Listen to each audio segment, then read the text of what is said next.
Okay, perfect. Well, hello, my name is Lexi DeBlock. I am with the H Media Corp. And we saw that you were participating in the rooster crowing contest. So why don't you start with telling us your name, where you're from? Okay, I'm Lou Smith from Central Square, New York. So tell us a little more about your chickens and all that. Well, I've been showing chickens for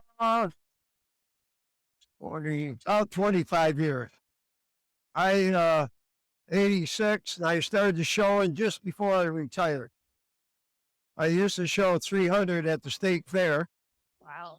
And last year was 200. This year I'm down a little, just shy of 100. And I'm planning on, I got 4 or 5 chicken shows to go to. And after that, I'm selling my birds, and then I'm going to do some traveling.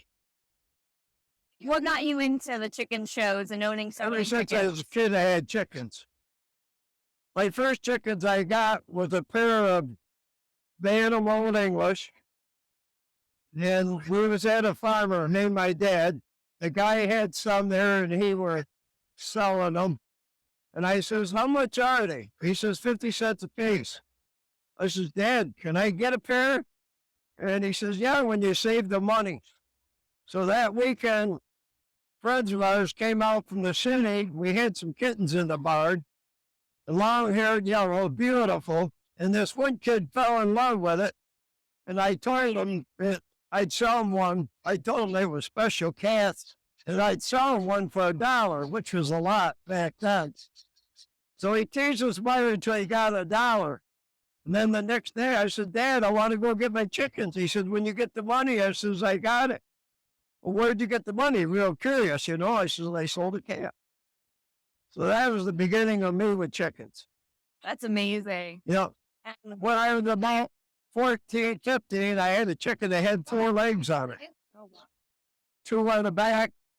And I dreamed of being in the circus, but it passed away as it got about 6, 7 months old.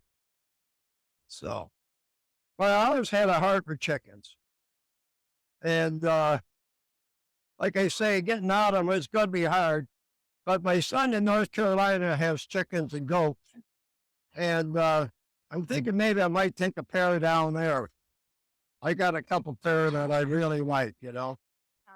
Like I say, when I die, at one end of my casket, put a chicken in a cage, and the other end a coffee pot for everybody. I was in 4-H, then I was assistant leader, and then the leader was tied up with work, so I was one that spoke. wow. I'm 86. I stay active, that's what it is. Some chickens keep me alive. That, my heart doctor. I think one thing we are all wondering is what makes a good crow for a chicken or a rooster? It's hard to say. Like them roosters I brought up, and then there's 2 that my daughter brought up that was my granddaughters. And they were over there just the crowers. Or we just brought them in the building and then took them out of that cage, put them in another cage, and they're still like in a shack, you know, for strange or whatever you want to call it. It's like we go, if we're the only one goes into a strange town, you ain't sure what's going on.